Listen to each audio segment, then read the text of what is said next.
Hey, this only took a year and 1 week to get back to.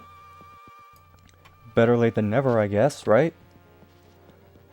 Anyway, when we last left off, for those of you who can't remember, we are going back into town because the wise man warned us that something was going down here, and as soon as we get here, guards everywhere.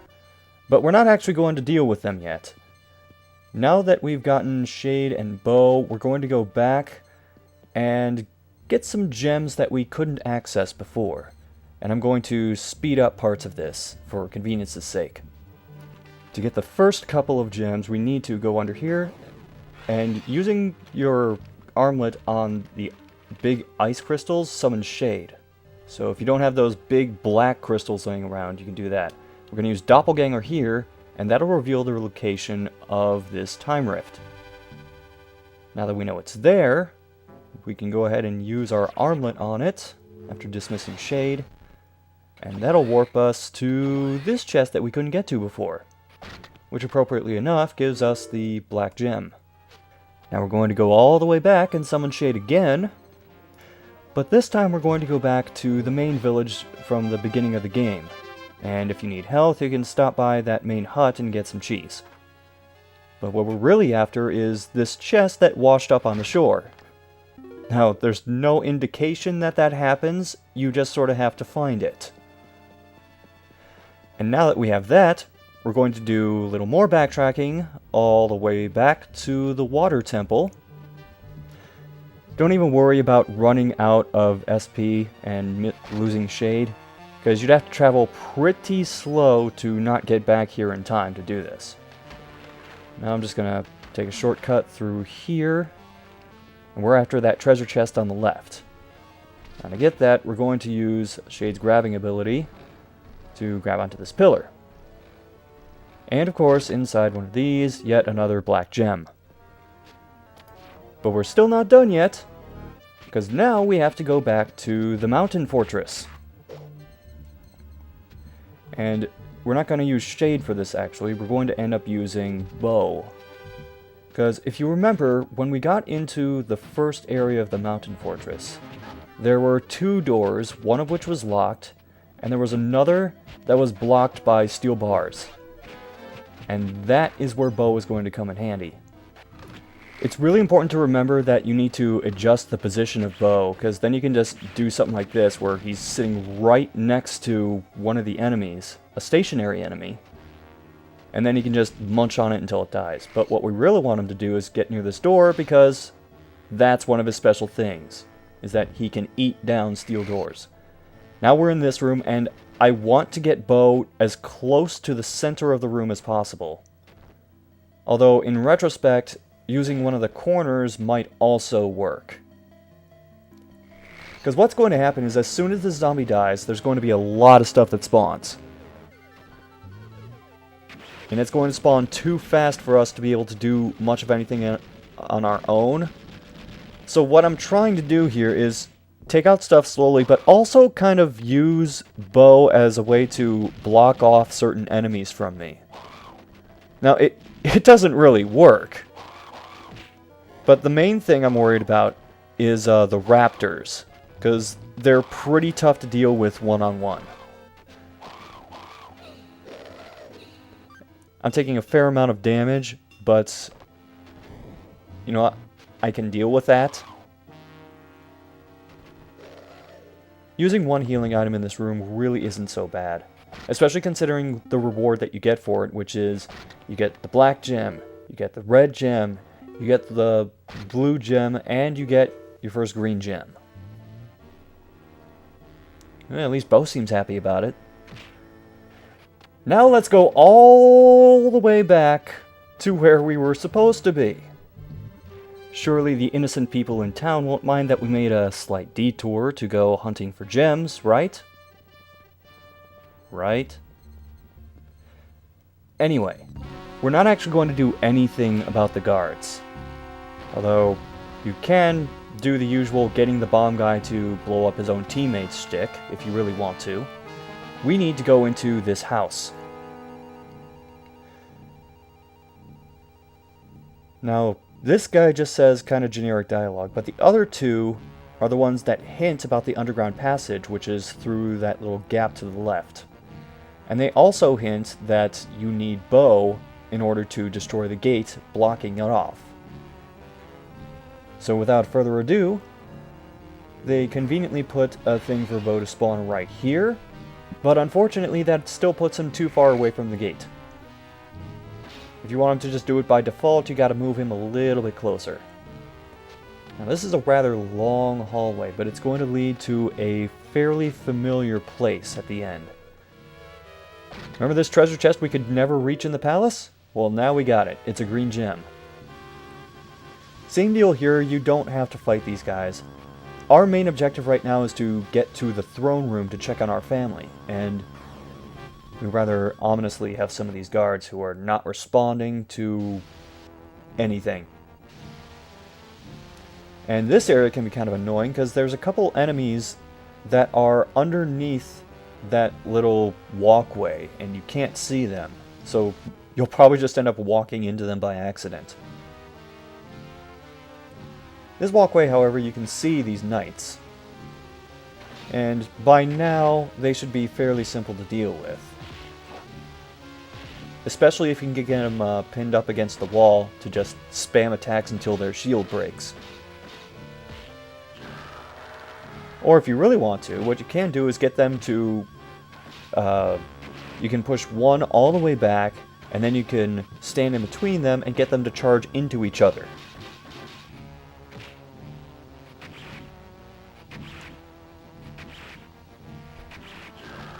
Alright, now let's go ahead and check on our family. That's not good. As you can see, Silver Armlet seems to have taken control. And Silver Armlet wants us to do something for him. And we don't have much of a choice about it.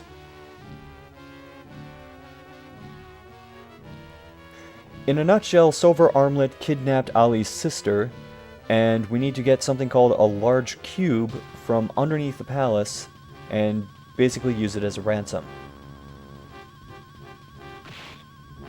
Now there's a reason he wants this large cube, and I don't know why they just called it the large cube, even though when you see it, it is a large cube. Now we want to go into this passage first, because there's two locked doors up the stairs. And that'll lead to this underwater passage. I'm going specifically just one room over to the right. As soon as I get in here, I'm using the torch to summon a Ifrit. Because once I'm in here, all these zombies spawn. And Ifrit is very good at dealing with zombies. Doing that will cause its chest to fall, and we get a key. That we will use on one of the doors, and if you're wondering why I went here, it's because I can't go anywhere else. There are currents from higher up in the palace that are too strong for us to wade through. So now we're going to head back, and now we'll go up the stairs. You can see that thing for Bo. We don't actually need it yet, but you can if you really want to. Actually, I lied. We kind of do need Bo. That was one thing I flubbed, was that I forgot that that door was blocked by steel gates. Unfortunately, he does spawn right next to them. Now we're going to drop him immediately and pick up Shade. Shade will be important for this room and a room later on. Now that parasitic worm drains your health until you break out of it, but if you have Shade up, it helps protect you against it, as well as all these projectiles from all these blobs that drop.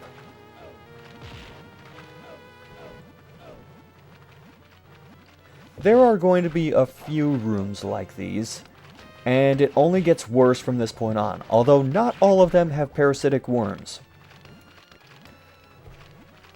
Anyway, you can pretty much deal with these how you see fit. If you have Shade up, you shouldn't be too worried about health. And you can actually just move on to the next area, but there is a reason I wanted to kill everything, and why I'm specifically going after this worm, which, if you just kneel in the area where it spawns, and I accidentally despawned Shade, that's bad. You can kneel in the area where it spawns and just poke it to death.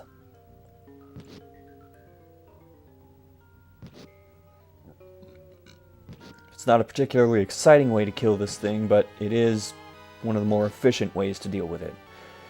And I did that so I could get another green gem. Now we're going to go back and make sure we have Shade, because Shade is necessary for this next room. There's a key we need to get, and it's not readily accessible by any other means. Hold right, because otherwise you'll end up right back down where the other passage was. Keep heading all the way to the right. Now, I'm immediately going to head left and use his grab ability to open up these chests and drag these items across this gap, because otherwise we can't reach them. Got a key and got a black gem. Now, I need to find a way to despawn Shade and then get Ifrit up, and this thing was blocking my path. These white zombies... Okay, insert Rob Zombie joke here. These white zombies really hit hard, so I need to get Ifrit up as soon as possible. And usually when I'm stuck in crowds like that, I use the jump kick to get out. I'm going to head down the steps to pull him over toward these zombies closer to the stairs. He'll also punch those little like roller things, but those you pretty much have to dispatch with on your own. Now we don't need to put out both of the fires. We just need to put out the one blocking the passage on the... I almost said left. It's the right one. And we got another key. Yet another reason I had to kill everything. Anyway, you can just use the water to spawn Ditto and use her to take out some of the flames and heal yourself if you need it. Now, don't do what I did the first time I ran through this dungeon, which is feel the need to clear out every single fire that pops up. Because there's going to be an area later where if you do that, you're going to screw yourself over and have to backtrack a lot to complete the puzzle. But we're going to head back out the way we came because we got the key for that other door. I'm going to despawn Ditto, and we're going to go ahead and bring up Bo. And once we get to this area, I'm going to put... Well, actually, I can't put Bo in the middle, but what I can do is use his bite attack to hit some of these blobs for me. Because otherwise, trying to hit some of these is an absolute pain in the ass, because all of them start using their little droplet attack at once, and you kind of sort of get stun locked. His range isn't the greatest, but you can kind of push them into it if they don't move into it on their own. What's really important is to get rid of the gold ones more so than the blue ones as soon as possible, because they tend to fire more often, and they tend to fire droplets faster than the blue droplets do.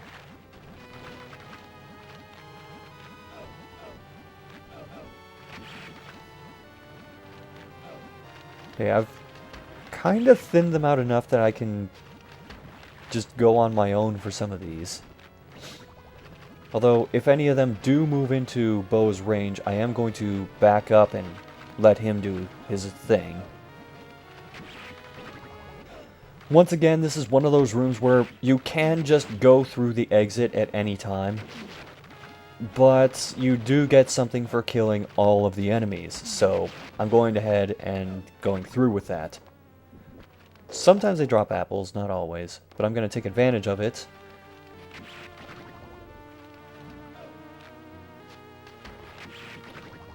And once we get rid of these last couple of blobs, chest drops, and of course a green gem. Now what you can do is get rid of Bo, and then once we get into the next area, we can summon Ditto from water droplets. But I'm going to keep Bo up, because there's this cloud in the middle of the room, which turns into a hostile spirit, which will drain the SP from your whatever spirit you have summoned. I'm just keeping Bo up because Bo is stationary, which means the ghost is also going to be stationary. And now I'm going to summon Ditto to get rid of the fire. That key we got before goes to this door. And this is relatively simple, just use Ditto on the fire. But in the next room, we're not going to put out that fire next to the door. We need that. Instead, I'm going to get rid of Ditto. And if you look to the left of the screen, you can just see a plant that we can use to summon Bo. And detection's a little finicky right now. There it goes. Move it over to the steel door. Okay, move it a little closer to the steel door. And there we go. Now we're going to summon a Freet before we go into the next room. And there's an ice crystal blocking your way. You can use bombs to get rid of that, but zombies also spawn. And that's the main reason I summoned a Freet. Like before, you can use those geysers to summon Ditto if you find yourself wanting for health. Now I do have health items, but most of them are health and SP items. So I want to hold on to those until I really need to use them. This puzzle can be a little finicky to pull off. Once I deal with these zombies, I'm going to summon Bo, and you see those boulders that are coming down the left side of the screen? We need to get up there. But we have to keep that switch down, and that is what we need to use Bo for in this area. But Bo kind of hops around when he's idle, which makes this a bit of a pain in the ass to try and do. Because you can be patient and wait until he does one of those mouth animations while he's on top of it, but it's kind of hard to predict when he'll do that. Then he'll hop off the switch and you get a boulder to the face. Now I'm low on health here, so I'm actually going to lay low, because the bats can't hit me when I'm ducking. And, you know what? It's an SP item, so I just used a different SP item. And I'm going to use Bo to take out some of these snakes.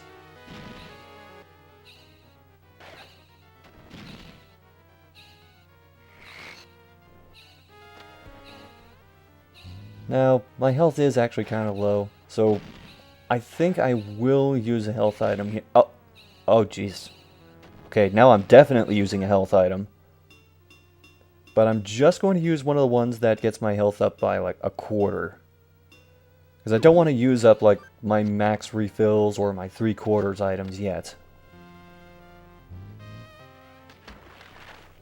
Now, this treasure chest is a mimic. The one behind it is not. I'm going to let Bo take out the bats. And then I'm going to take out the treasure chest mimic, which is not terribly difficult. And we get yet another green gem. Now this is our final destination. We need to use Ditto to clear out this waterfall. We're going to get rid of Ditto and open up the door. And we have found the not Rubik's Cube. And this is why Silver Armlet was after this large cube, as he's trying to awaken Agito's power. Now, we have to have empty inventory space so we can take the cube. And it has to be items inventory space, not weapons inventory space. Now, once we get back, the guards are gone. Well, the evil ones at least.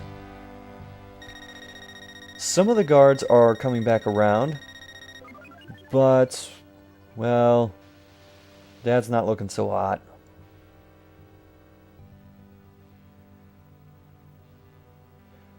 Long story short, we need to go up to the mountains and have a bit of a showdown with Silver Armlet over this. He says do what we think is right, but things are going to get a little complicated, and, well, you'll eventually see what's right. Anyway, there's not much else we can do here. So let's go ahead and head out, back toward the original village, and when we do that, we're going to hear this. That rumbling is this makeshift staircase going into place. And this is where we're going to stop. But next time on Beyond Oasis, we are on the hunt for someone wearing a silver armlet.